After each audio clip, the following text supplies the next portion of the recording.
Olá, meus irmãos, eu quero saudá-los, como saúdo todos os dias, dizendo Reirene tu Kyrio, a paz do Senhor em grego bíblico, meu irmão, minha irmã, você que abrilhanta esta programação, eu quero glorificar a Deus pela sua vida. Eu sou o pastor Roberto Cruvinel, vocês estiveram aí com o pastor Cláudio Apolinário no debate. E aí, você é pré-tribulacionista?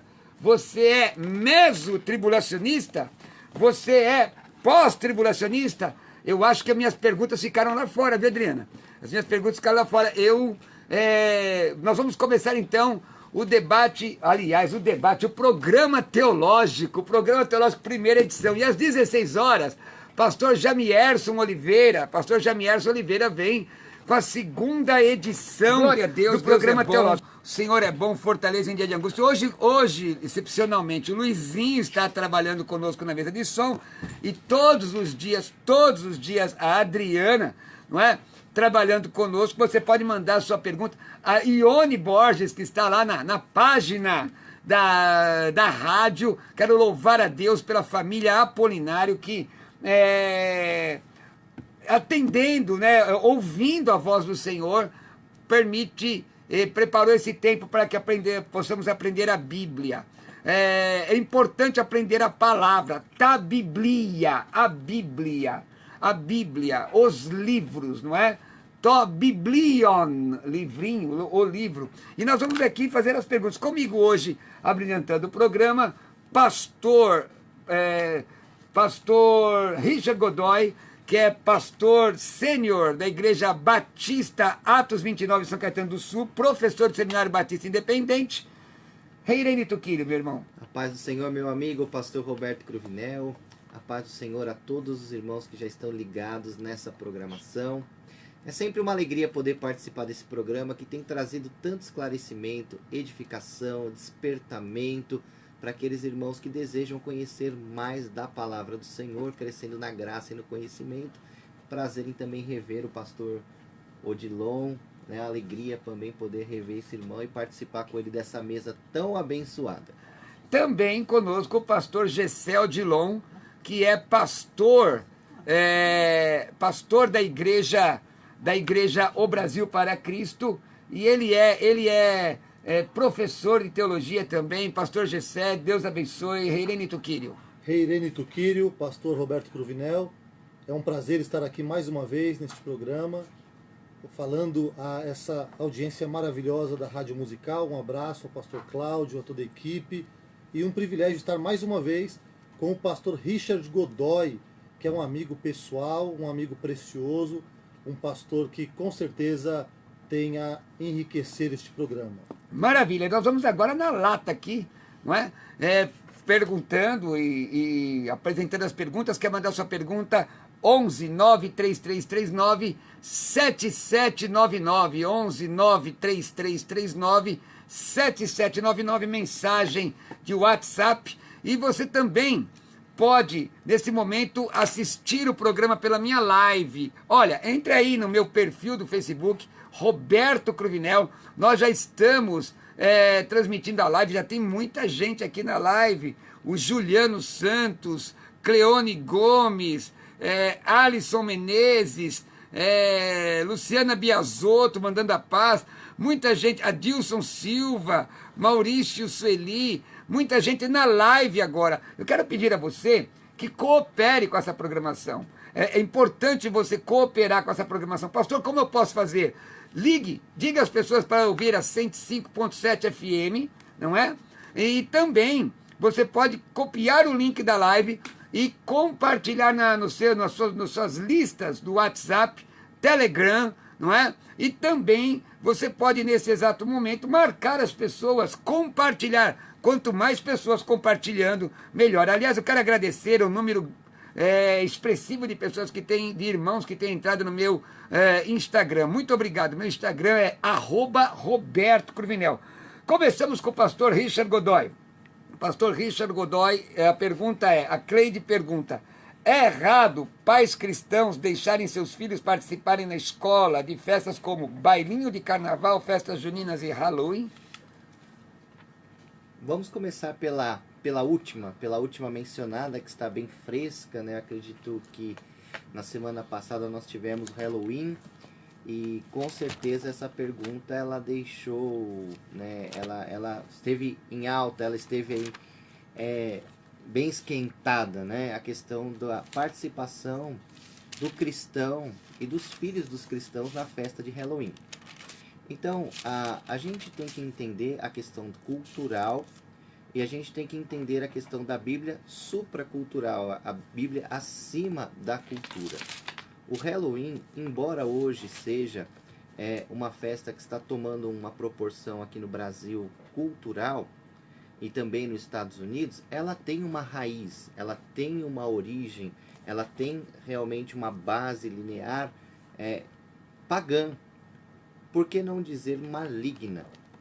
E, na verdade, quando a gente participa dessas festas que exaltam a bruxaria, o ocultismo, o misticismo, a gente acaba, né, dando fruto dessa raiz que é podre, dessa raiz que é maligna. Então eu acredito que o Halloween não seja apenas uma expressão cultural, mas tem uma raiz maligna, e o cristão não deve se amoldar ou participar desses costumes pagãos, desses costumes mundanos. Então eu aconselho um pai que tem um filho numa escola a conversar com a direção da escola e não permitir sim que os seus filhos participem desses costumes, permitir que os seus filhos participem dessa festa que, na minha concepção, é uma festa pagã. A bailinho de carnaval, carnaval é festa da carne, irmão. Festa junina, em que pese nas escolas elas serem desassociadas da questão religiosa com relação à igreja romana, é melhor viver Mateus 26, 41, vigiar e orar. Vigiar primeiro, orar depois. Pastor Richard Godoy, a pergunta está agora no Evangelho de Mateus, capítulo 18, versículo 10. O Ranilson pergunta, se tiver alguém mais com o celular ligado, desligue aqui no estúdio, hein? Tá bom? Mateus 18, 10. Por favor, explique. Os pequeninos são crianças ou novos convertidos? O texto diz aqui, olha, 18, 10. Vede, não desprezeis a qualquer desses pequeninos, porque eu vos afirmo que os seus anjos no céu veem incessantemente a face de meu Pai Celeste. Esses pequeninos são crianças ou novos convertidos, pastor? Esses pequeninos, eu acredito que sejam os simples. Quando a Bíblia trata dos pequeninos, até em outro ponto, o texto da Bíblia diz que é aquele que dá um copo de água aos meus pequeninos, esteja falando sobre os filhos de Deus na sua simplicidade. E vou aproveitar, já vou emendar mais uma pergunta. Esse texto dá base para anjo da guarda? De maneira nenhuma. Então fala um pouco. Nem esse texto dá margem para anjo da guarda e nem nenhum outro texto da Bíblia. O único anjo da Bíblia que aparece sendo um anjo guardião de uma nação é o arcanjo Miguel, Daniel capítulo 10, depois ele aparece em Apocalipse, aparece em Judas no capítulo 1.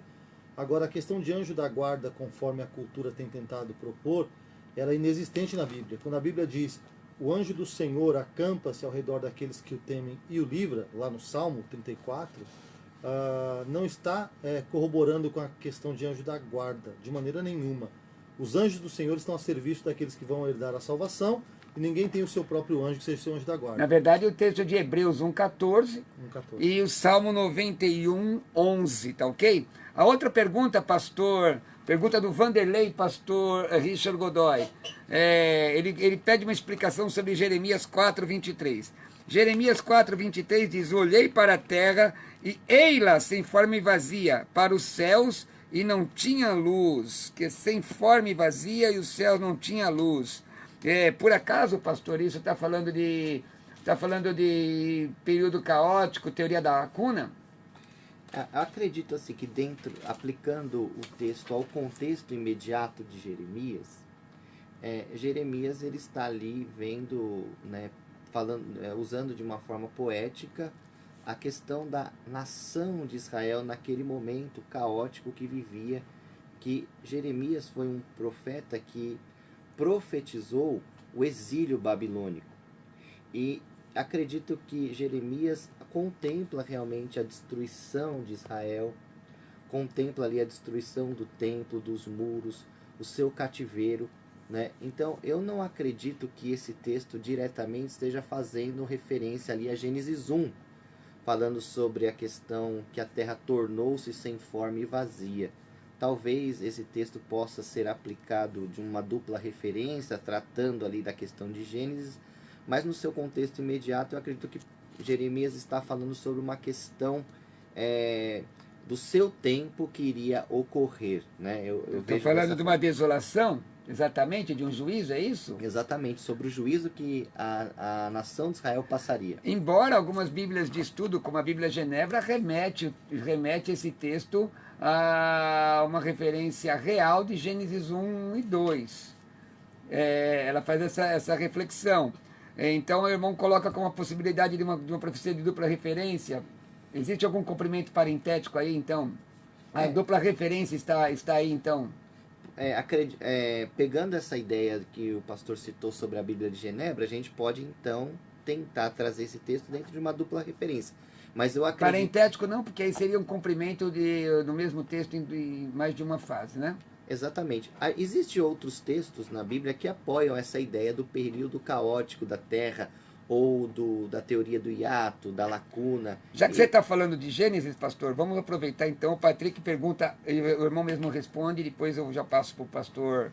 O Patrick, Deus já sabia da negligência do homem no Jardim do Éden?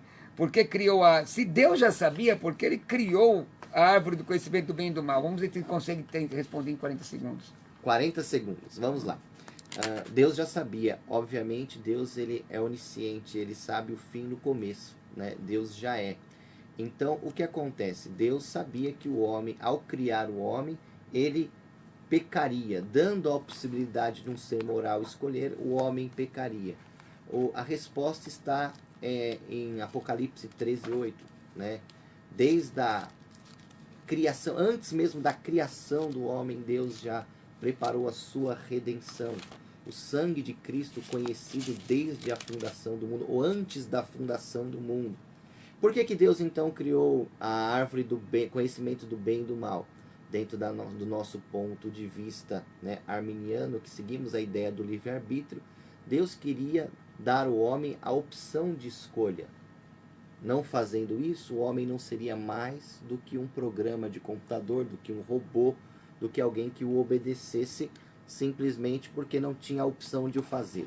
Maravilha, eu sou o pastor Roberto Cruvinel, comigo pastor Gessel Dilon, professor, ele é membro da Igreja Brasil para Cristo de Arujá, pastor na Igreja Brasil para Cristo de Arujá, juntamente comigo, lá, servindo ao Senhor ali, e também o pastor Richard Godoy, pastor sênior da Igreja Batista Atos 29 de São Caetano do Sul, professor também do seminário Batista Independente. Hoje eu coloquei hoje as perguntas assim, sem ninguém observar as perguntas. Nós vamos respondendo e eu quero agradecer a você que nos dá o privilégio da sua audiência, dizer que você pode mandar uma pergunta para 11 93339 7799 no WhatsApp, 11 93339 7799. Eu louvo a Deus porque o número de pessoas que estão ligadas aqui na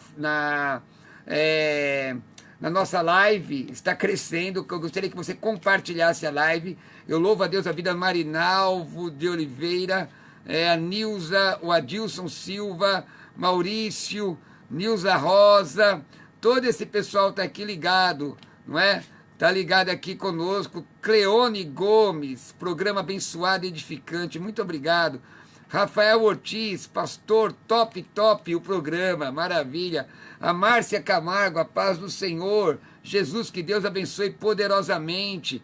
Renato Santos, shalom, pastor Cruvinel, parabéns por esta aula de teologia. Estamos aqui na sala de aula, teologia na lata mesmo hoje, não é?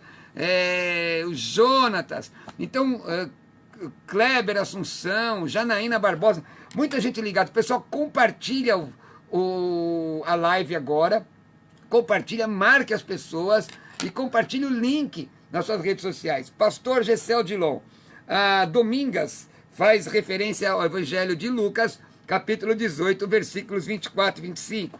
Diz assim, ela quer uma explicação. E Jesus, vendo assim triste, disse: quão difícil entrarão no reino de Deus os que têm riquezas, porque é mais fácil passar um camelo pelo fundo de uma agulha do que entrar um rico no reino dos céus. Bom, a explicação desse texto, ela é a seguinte: onde está o tesouro do homem, aí está o seu coração. Jesus disse sobre isso. Mais tarde, Paulo, na carta a Timóteo, em especial no capítulo 6, ele diz no versículo 10 que o amor ao dinheiro é a raiz de todos os males. Veja bem o que ele diz. O amor ao dinheiro é a raiz de todos os males. E ele diz que muitos que desejaram freneticamente serem ricos caíram em vários pecados, em vários enganos. Então, o caso desse jovem rico, ele não conseguiu seguir Jesus por conta das suas riquezas, ou seja, o apego dele, o amor dele, a preocupação estava na riqueza. Então, esse texto ele está explicando exatamente isso, que a pessoa que ela tem amor apegado ao dinheiro, ela não consegue se apegar a Deus, porque ou você serve a Deus ou Mamon, que é o Deus dinheiro. Não quer dizer que a pessoa não deva ser rica ou que Deus não tenha ricos como seus servos. A verdade é que existem muitos ricos que são abnegados, o coração deles não está na riqueza, o coração deles não está nas propriedades nem no dinheiro. Mesmo sendo ricos, o coração deles está em Deus. E o buraco da agulha, pastor? O buraco da agulha tem várias explicações, mas a explicação mais coerente é que Jesus usou um recurso de linguagem chamado metáfora, que nós usamos hoje, que é um exagero para explicar uma ideia. Simplesmente isso. O exagero é hipérbole. Perdão, hipérbole, falei errado, exatamente. A metáfora usa como, tal qual. Então nesse caso foi a hipérbole. Perdão, eu usei a Mas uma comparação. Uma comparação, mas é uma hiperbólica, né? Na verdade, existe algumas questões assim. Por exemplo, uns dizem que Lucas usa o texto, a palavra grega, uma palavra grega para agulha mesmo, de cirurgião. Não é verdade. Existem outros irmãos que dizem que o buraco da agulha, que Jesus, e para mim é a mais aceita, Jesus, quando está falando sobre essa questão da riqueza, ele vê alguém puxando um camelo, e na parede haviam buracos para que os flecheiros atiravam flechas, e ali é chamado de buraco de agulha.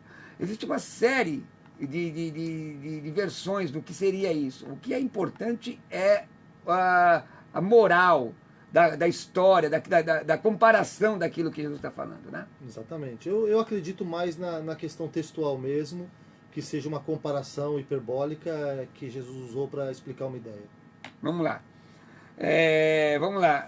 Etienne, pastor Richard Godoy, o que o pastor acha dos pregadores que se inspiram no Velho Testamento para pedir sacrifícios de dinheiro aos fiéis? Na verdade, queridos, a Bíblia ela é uma só, né? Ela tem a sua base, o seu fundamento no Antigo Testamento que se cumpre no Novo Testamento. O fim da lei é Cristo e todo o Antigo Testamento aponta na direção de Cristo Jesus. Jesus é o sacrifício perfeito. Jesus é o sacrifício insubstituível. Jesus é o sacrifício definitivo, irmãos. E o sacrifício que Deus quer é a nossa vontade. É o sacrifício do nosso corpo, Romanos 12, 2. Né? É o sacrifício de louvor, que são frutos dos lábios que confessam o seu nome. Então, meu querido, se você quiser contribuir com a obra de Deus, faça isso com alegria, faça isso com amor, faça isso com uma expressão de gratidão, de alguém que reconhece aquilo que Deus fez por você. Mas sacrifício único e definitivo é o sacrifício de Jesus. A Bíblia não diz, pastor, que o Senhor quer obediência e não sacrifício? Ora, é óbvio que existem textos do Antigo Testamento em que o povo de Deus ofertava, por exemplo, Crônicas 29, 2 Samuel 24, 24, o próprio rei Davi diz: não oferecerei ao Senhor sacrifício que não me custe nada. Mas são questões pontuais ali, não é? E toda a Bíblia ela é a palavra de Deus. Nem toda ela é doutrina, e nem toda doutrina é para a igreja. Então, às vezes, no afã eu estou tentando suavizar aqui, usar de um eufemismo, no afã de conseguir contribuição, não é? Na sua membresia, as pessoas tiram o texto fora do contexto e às vezes fazem isso maldosamente. Às vezes fazem isso com dolo, intencionalmente, porque o objetivo não é que o povo seja abençoado, o objetivo é conseguir contribuição e arrecadação. Eu acredito, nós precisamos, irmãos, confiar no provedor e não na provisão. Deus é provedor. Se Deus está com um trabalho, Deus há de prover. Eu não sou contra você falar de contribuição, mas tirar texto fora do contexto, forçar texto, e muitas vezes sabendo que aquilo não é o que está sendo dito, não é? É uma coisa perigosa, muito perigosa. O pastor Gessé, o que é, o Luiz Carlos pergunta, o que é blasfêmia contra o Espírito Santo? Blasfêmia contra o Espírito Santo é um tema muito polêmico nas Escrituras, em primeiro lugar. Existem várias teorias, mas eu sempre, quando falo sobre esse assunto, eu tento pegar a etimologia dessa palavra. No grego, a palavra blasfêmia significa ofensa direta ou ofensa consciente. Então, basicamente, blasfêmia seria... esse texto está naquele episódio onde Jesus ele foi acusado de expulsar demônios em nome de Beelzebu. Então, Jesus ele usou essa palavra blasfêmia, ofensa direta e consciente.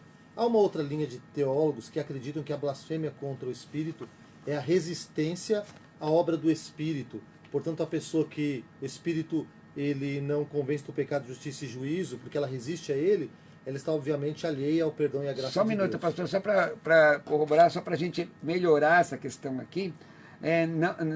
Não a resistência à obra, mas ao convencimento, não é? Exatamente. Porque, às vezes, nós temos que tomar um certo cuidado, porque quem nunca duvidou de uma ação, seja atribuindo ao Espírito que não era, ou dizendo que não era o que era, não é? Então, continua a questão do juízo aí. Sim, então, quando o Espírito Santo, que é o papel dele entre os vários, seria convencer do pecado, justiça e juízo, ele fala à pessoa e a pessoa ela decide deliberadamente resistir a esta ação, ela obviamente não vai ser alcançada pela graça de Deus, porque ela não vai se converter, por exemplo.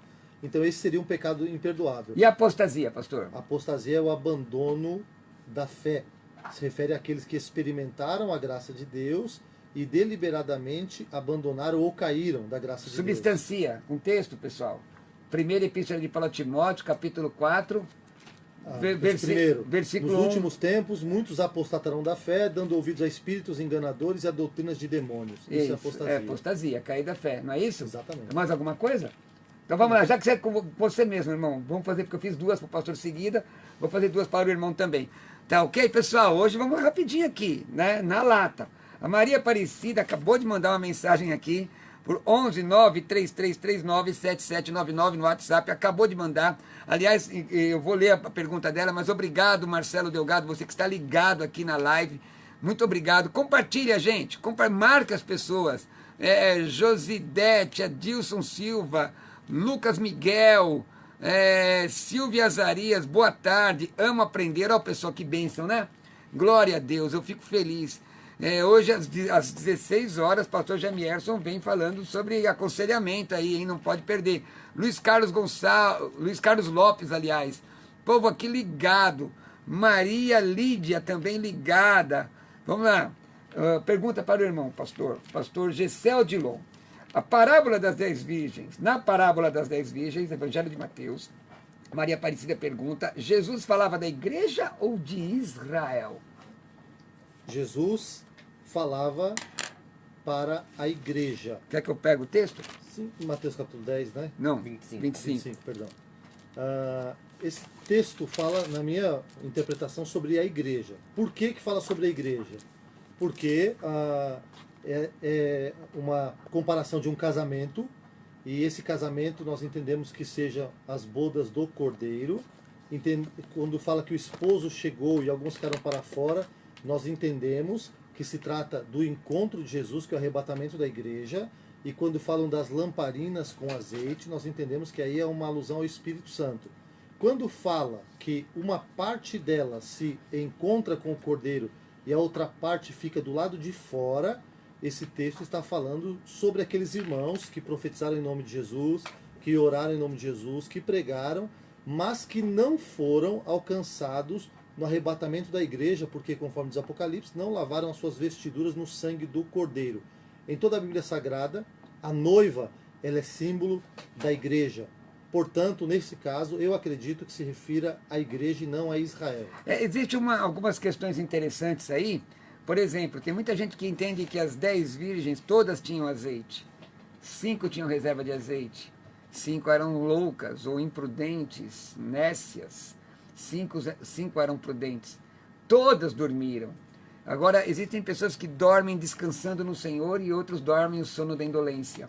A palavra grega para lâmpada aí não é lâmpada de Aladim. A palavra grega, se fosse uma lâmpada parecida com a lâmpada de Aladim, por exemplo, seria liknia. Mas a palavra grega aí é lampa, em grego, como uma tocha, não é? Algo muito grande que poderia ser vista de longe. Poderia ser visto de longe. E algo que você poderia cravar no chão e dormir do lado. E por isso que o brilho do crente tem que ser visto de longe, irmãos. Isso fala de vida devocional. Isso remete a Romanos, capítulo 12, versículos 1 e 2, que fala sobre santidade. Remete a Hebreus 12, 14, seguir a paz com todos e a santificação sem a qual ninguém verá a Deus. Remete a Lucas 18, 1, que fala sobre orar incessantemente. Remete a 1 Tessalonicenses 5,17, não é? Porque se você é salvo, Tiago diz assim, mostre a minha tua fé sem obras, e eu mostrarei a minha fé através das minhas obras. Obras ali não está falando não necessariamente de caridade, mas de vida no altar, vida com Deus, vida santificada, tá bom? Sou o pastor Roberto Cruvinel, nós estamos aqui na primeira edição do programa teológico. Você pode mandar uma mensagem, fazer a sua pergunta em 11 para um WhatsApp 11-93339-7799. Olha, tem bastante gente na live aqui. Eu quero agradecer aí a Maria Lídia. Ela faz uma pergunta, queria saber se é normal entregar dízimo quando estamos precisando de dinheiro. Está correto? Lógico que sim, irmã. A Bíblia não diz que você tem que ter fé só quando está tudo bem. Entregar o dízimo na casa do Senhor, na verdade, tudo que não é feito por fé é pecado, não é?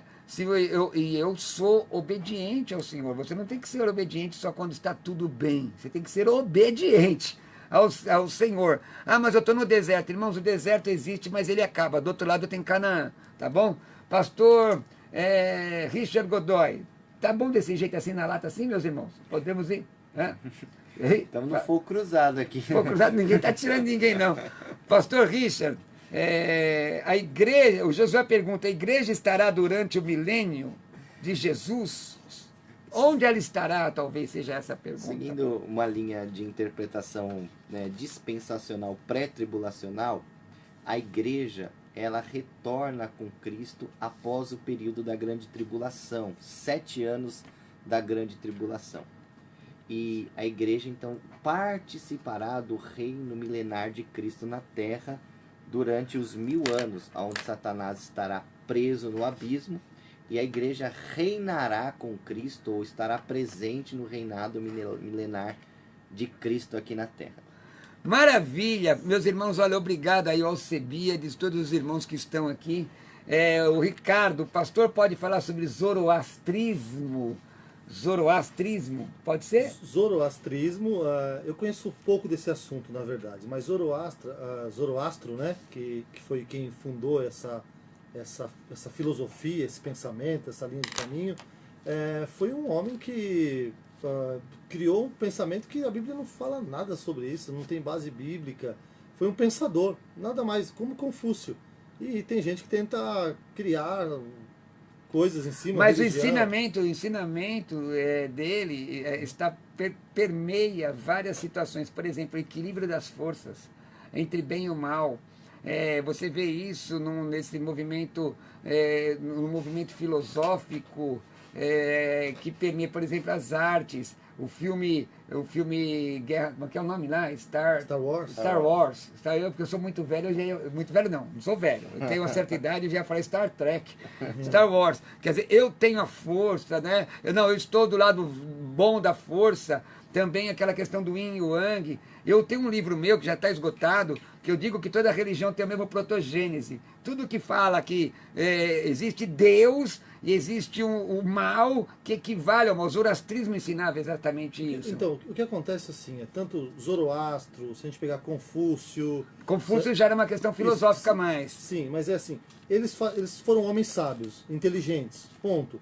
E eles tiravam algumas conclusões com base na observação humana, do comportamento humano. E, às vezes, eles chegavam num ponto interessante porque eles eram observadores. Mas, assim, falar sobre dramas humanos, Shakespeare falava, Machado de Assis falava e acertavam. Mas o que eu quis dizer é que isso não tem inspiração divina. A Bíblia vai além de Zoroastro, vai além de Confúcio, vai além de Nostradamus. É que, às vezes, as pessoas têm a Bíblia, que é a revelação completa. Salmo 87, versículo 7 diz: todas as minhas fontes estão em ti. Está lá completa. Aí alguém pega uma partezinha interessante, alguém resgata isso na internet, alguma religião faz uso dessa base, que é a observação humana. Se a gente for ler Nietzsche, se for ler outros filósofos, eles vão acertar algumas coisas relacionadas ao ser humano. Antônio Gilberto, que já está na glória com o Senhor, num dos seus livros, se não me falha a memória, Manual de Escola Dominical, ele diz o seguinte, que se existe alguma pérola, alguma joia nas outras religiões, são pérolas caídas do tesouro de Deus. Não é? Mas, de fato, o que o zoroastrismo ensina é essa equivalência de força. E aí eu queria terminar o raciocínio.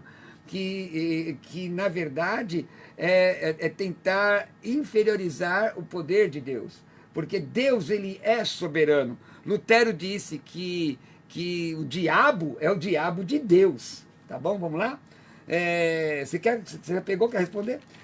O Rodrigo, em 2 Coríntios, pastor, segunda epístola de Paulo aos Coríntios 13:1, ele pergunta, dá a entender que Paulo escreve uma terceira carta? O que aconteceu com essa carta? 13:1 de 2 aos Coríntios, hoje está rápido, não está vendo aí? Está dizendo assim, esta é a terceira vez que vou ter convosco, por boca de 2 ou 3 testemunhas, toda a questão será decidida. Na verdade, existe uma unanimidade entre os teólogos em que Paulo ele não escreveu apenas 2 epístolas aos Coríntios. Sim. Alguns dizem de uma terceira, que é uma confluência dentro maior dessa ideia, e outros dizem de uma 4ª epístola. Então, não vamos nos deter muito a isso, mas é bem possível que tenha sim uma terceira epístola que não foi preservada por Deus na sua soberania, não incorpora o cânon sagrado. Na verdade, a Bíblia fala de vários outros livros que não estão no cânon. Por exemplo, o Evangelho de Enoque, os livros perdidos. Vocês lembram algum livro perdido? Epístola aos Valdicenses. Livro do profeta Ido. Tá lá, tem vários. Tem as crônicas, agora as crônicas de Natã também. Então, todos citados na Bíblia. Sim. Agora, o cânon, a palavra cânon, não é cânon não, viu, irmãos? A pronúncia do ponto de vista erasmiano é cânon, que significa vara de medir. No sentido religioso, introdução bíblica, você vai aprender isso. Aguarde. Introdução bíblica, você aprende isso, significa aquilo que serve de norma e que serve de regra, não é? Então, nós temos o quê? Nós temos os apócrifos, quer definir? Apócrifo não espúrios, né? Ou não genuínos, né? Não são falsos no sentido da sua composição, tem o seu valor histórico, mas são considerados espúrios no sentido de não inspirados pelo Espírito Santo. Isso, na verdade eles existiam já desde a época do Antigo Testamento, muitos deles, alguns são até interessantes da leitura, que é o Macabeus, né? Macabeus. Mas eles foram inseridos, os judeus não aceitavam esses apócrifos. Aliás, o senhor deu uma aula aqui sobre bibliologia, né? No programa, na 2ª edição. Mas esses apócrifos, eles foram inseridos no Concílio de Trento, em 1546, como um trabalho de contra-reforma. Nós temos a pré-reforma com John Hus, temos a reforma com Lutero. Na minha opinião, mesmo reforma é anabatista, menonita. Mas outro dia vocês me perguntam por quê. E você tem a contra-reforma, que era um movimento romano, que tentou sustentar uma contraofensiva contra a reforma. Aí eles usaram os livros apócrifos, que para justificar algumas práticas. São 7 livros e 4 acréscimos, né? Aliás, a Igreja Ortodoxa Grega aceita os 14 apócrifos, e também o Índex, que seriam os livros proibidos, e a Companhia de Jesus, que seriam os jesuítas, não é? Que foram, na verdade, um trabalho missionário da Igreja Romana, que uma hora foi perseguida, outra hora foi apoiada pelo Papa, e por aí vai.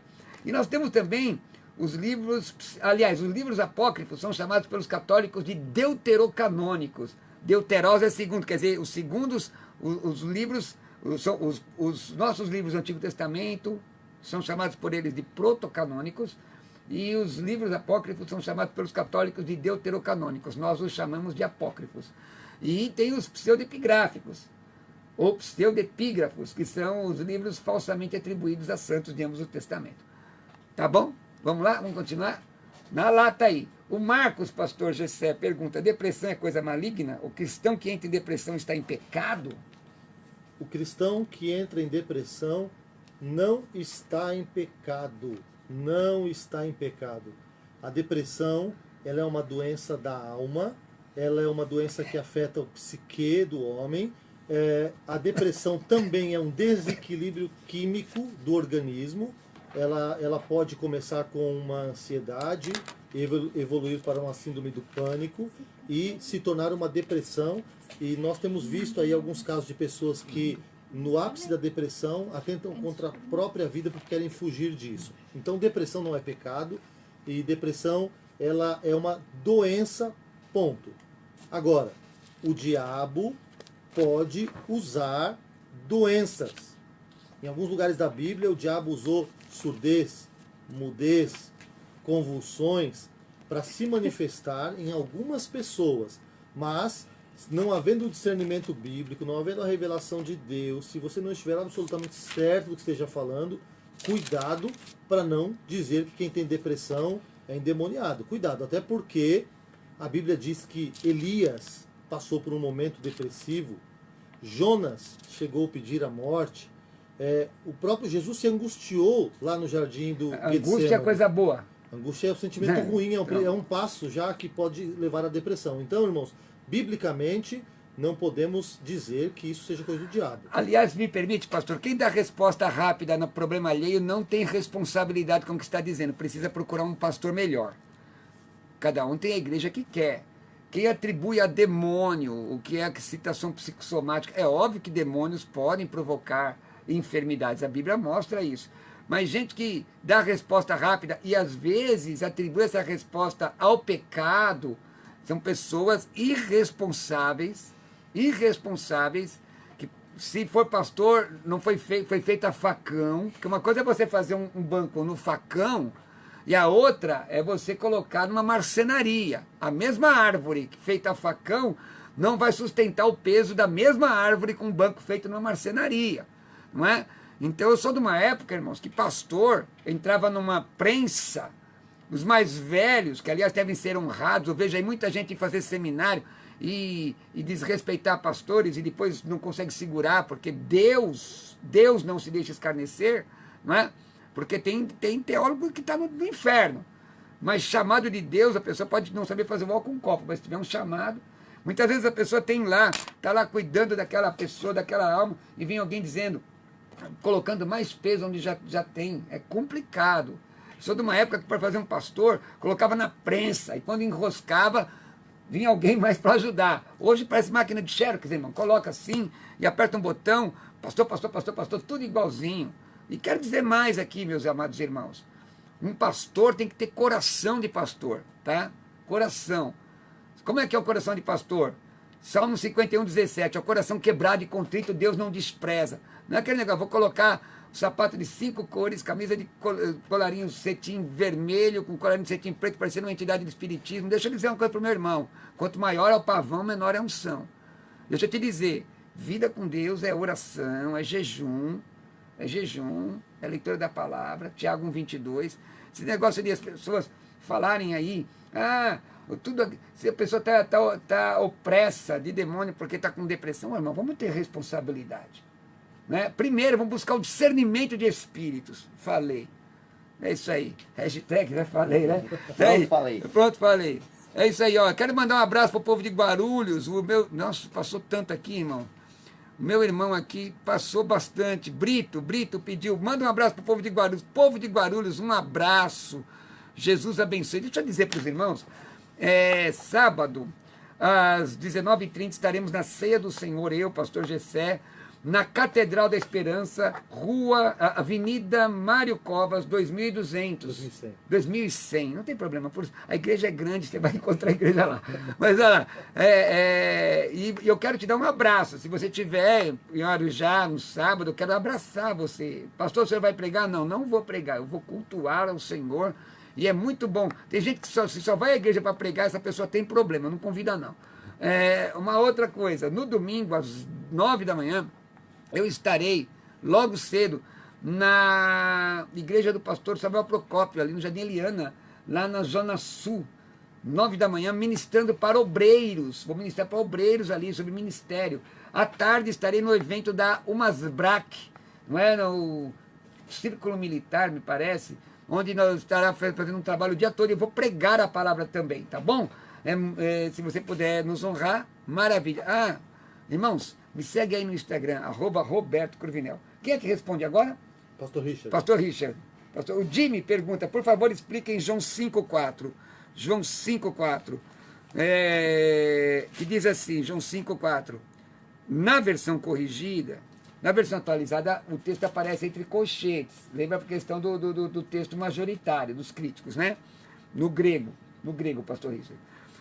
Agora o texto em português diz assim, esperando que se movesse a água, porquanto um anjo descia em certo tempo, agitando-a, e o primeiro que entrava no tanque, uma vez agitada a água, sarava de qualquer doença que tivesse. Pergunta, como o anjo aparecia?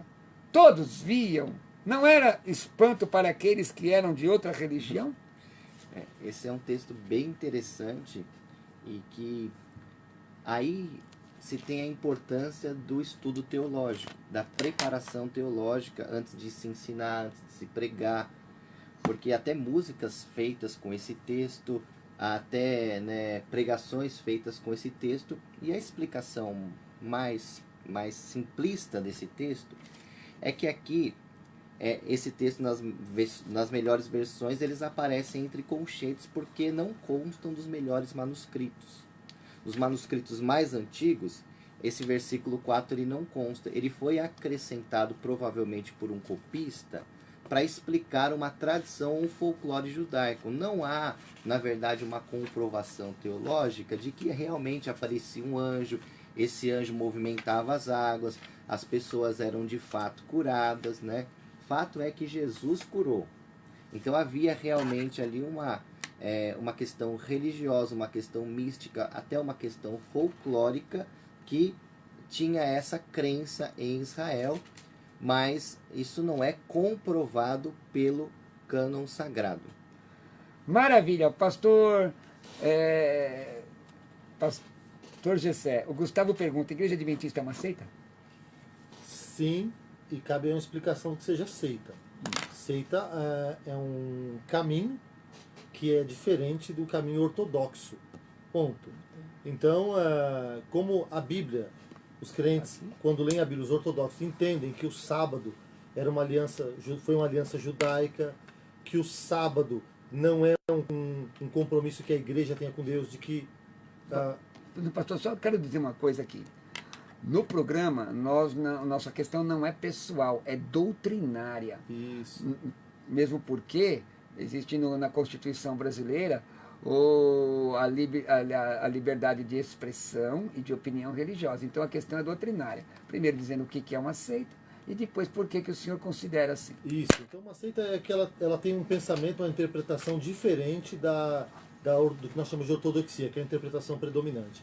E a base do Adventismo são os livros de Ellen White, que tem autoridade para quem é adventista igual à Bíblia e às vezes até superior à Bíblia, e Nós, como evangélicos que cremos em Deus e na Bíblia Sagrada, nós acreditamos que a maior autoridade escrita é a Bíblia Sagrada, os 66 livros que nós temos na mão, e que o sábado é uma aliança judaica e que a igreja não está presa a esta aliança. Vamos dar o texto então, né, irmão? Deuteronômio 5:15 fala que ali é um memorial, o sábado é um memorial. A Bíblia diz que Romanos, aliás, o fim da lei é Cristo, não é isso?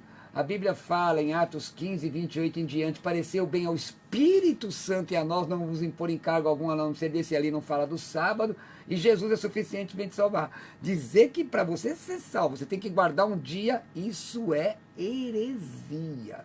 Sim, pastor. Chega a ser uma adoração a um dia, adoração ao sábado. Então, em João 13:34, Jesus foi bem claro: um novo mandamento vos dou, que vos ameis como eu vos amei. Aliás, esse texto que Jesus fala está citado em Deuteronômio, não no Decálogo. Está citado em Deuteronômio. Não é? Agora, uma coisa interessante, irmão, o próprio cristianismo, ele é chamado de seita. Por quê? Veja aí, veja que Atos 26:5, deixa eu ver se é isso. Atos 26:5. Então, o cristianismo é uma seita, pastor Gessé. Atos 26:5. Quer falar? Você já pegou para falar? Não. 26. É que a palavra seita, na verdade, significa caminho. Então é isso, ó. O texto que o pastor Cruvinel chamou... Não é 26:5 não, tá? Eu acho que é de 28. É o 5 mesmo, ó. Então vai. Sabendo de mim desde o princípio, se quiserem testificar, que conforme a mais severa seita da nossa religião, vivi fariseu. Aqui está falando sobre o farisaísmo. O farisaísmo, né? Ou sobre o judaísmo mesmo. Então, assim, mas a aplicação da palavra seita bíblica, eu acho que o pastor Crunel quer chegar no seguinte ponto, é que não é um nome pejorativo. É um nome que a Bíblia dá para dissidências, para grupos que pensam diferente. Quando nós usamos esse texto, é isso que a gente quer dizer. Que na verdade foi pejorativo sim, como cristão era pejorativo, não é? Mas naquela época, é porque eles consideram uma facção do judaísmo. 22. Contudo, gostaríamos de ouvir o que pensas, porque na verdade é corrente a respeito dessa seita, que por toda parte é ela impugnada. Então, veja os versículos anteriores, 21. Então eles lhes disseram: nós não recebemos da Judeia nenhuma carta que te dissesse respeito. Também não veio qualquer dos irmãos nos anunciasse ou dissesse de ti mal algum. Nós queremos ouvir de vocês. É isso que ele está falando. Quer dizer, uma facção, né? Não como é usada odiernamente, tá ok? O Sebastião pergunta, pastor Richard Godoy: quem morre em Cristo vai direto para o céu? Quem morre sem Cristo vai para onde?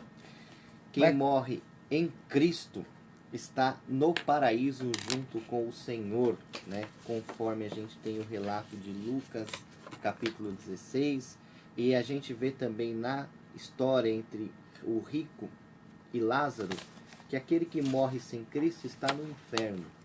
O inferno, de fato, não é ainda a condenação final, que a gente vê lá em Apocalipse 20, 21, 22, falando sobre o lago de fogo, aonde será o juízo final e eterno, a condenação eterna daqueles que morrem sem Cristo. Antropologia teológica: quem morre está consciente ou está dormindo? Está em consciência. Está consciência? Inconsciente ou consciente? Está em estado de consciência. Está baseado em Lucas 16. Isso. Tem outros textos. Rapidamente, Tiago, você tem 30 segundos, pastor, menos até.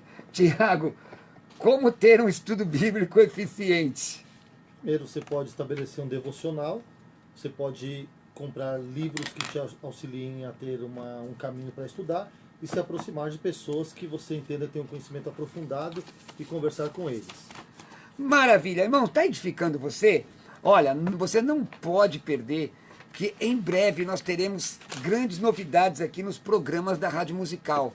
Nós temos, mas você não vai dar para responder hoje. Essa da acupuntura, vou deixar para amanhã, tá bom, pessoal? Tem uma pergunta aqui para a acupuntura, vou deixar aqui na frente, tá ok? Olha, nós vamos ter em breve grandes novidades para vocês. Nós queremos agradecer a Jesus porque o Senhor bondosamente tem nos permitido estar aqui diariamente. junto com a nossa equipe, que aliás é uma bênção. Nossa equipe é muito competente, tá lá a Ione Borges, Carlinha, Adriana, hoje aqui o Luizinho, não é? Sem Jesus e esse povo, a gente não conseguiria fazer um bom programa para você. E você que está do outro lado, que coopera conosco, muito obrigado, tá? Hoje às 16 horas, pastor Jamierson Oliveira vem com a segunda parte do programa. Segunda parte. Pastor, como é que eu faço para convidar o irmão? Espera que eu já te digo, já eu te digo. Mas olha, pastor Jamierson hoje, segunda parte do programa, a segunda edição, aliás, falando sobre aconselhamento bíblico às 16 horas, você não pode perder. Pastor Richard Godoy. Pastor Richard Godoy, muito obrigado. Seu recado. Pastor, eu que agradeço a companhia dos irmãos, foi um prazer. Esse programa um pouco diferente, né? Nós aprendemos assim no fogo cruzado, mas foi ótimo. E eu queria deixar um abraço a todos os irmãos ali de São Caetano, da Igreja Batista Atos 29. E se você quiser nos conhecer, nós presidimos a ONG Mãos que Abençoam. Então entra no nosso site ongmãosqueabençoam.org.br ou nas redes sociais. O meu telefone é 97999-3230. Deixo um grande abraço a todos os irmãos. Pastor Richard Godoy. Pastor Gessel Dilon, perdoa. Bom, muito obrigado, pastor Roberto Cruvinel, pelo convite. Uma honra estar com o senhor, que eu considero um dos maiores ensinadores de São Paulo e do Brasil, posso dizer também. Bondade sua, irmão. Sim, sim. Pelo menos é um dos que estão estudando há mais tempo. É. Uma honra estar com o pastor Richard Godoy, também um amigo precioso, um grande ensinador. Quero deixar aqui um abraço para a Igreja Brasil para Cristo de Arujá, ao pastor Roberto de Lucena, à pastora Bernadette de Lucena e a todo o povo de Arujá. Você me encontra no site www.gceldilon.com.br ou no 11 999 56 1879. Estou também no YouTube, o canal leva o meu nome, no Instagram e numa fanpage. Deus abençoe a todos. Fanpage com seu nome, Gessel Dilon. Meu nome, Gessel Dilon, vai me achar. Gessel Dilon. Pessoal, olha, você que perdeu alguma parte do programa, entra no meu Facebook, Roberto Cruvinel, ou mesmo na fanpage, Pastor Roberto Cruvinel, vai estar lá. Quem quiser me convidar, o telefone dos companheiros aqui e o meu não é para enviar pergunta, é para convites, tá ok? Eu sei que tem alguns irmãos que insistem, mas tem misericórdia, irmão. É para convites, para palestras, pregações, não é? Vou colocar meu WhatsApp aqui, 11 9 6766 5787. Eu vou repetir, 11 96766 5787. Mais uma vez, 11 96766 5787. Eu gostaria que você me seguisse no Instagram, @Roberto Cruvinel, pelo menos umas 20, 30 pessoas hoje, @Roberto Cruvinel. Entra no Instagram, @Roberto Cruvinel, me segue. Meu site tem todos os meus contatos, inclusive vários estudos que você pode baixar com download. É pastorrobertocruvinel.com.br. Tá ok? Meu WhatsApp é 11 96766 5787. E a live vai ficar gravada aqui no meu perfil do Facebook. Que o Senhor te abençoe, o Senhor te guarde. Obrigado, Senhor. Deus abençoe. Obrigado à equipe. Deus abençoe. Fique na paz.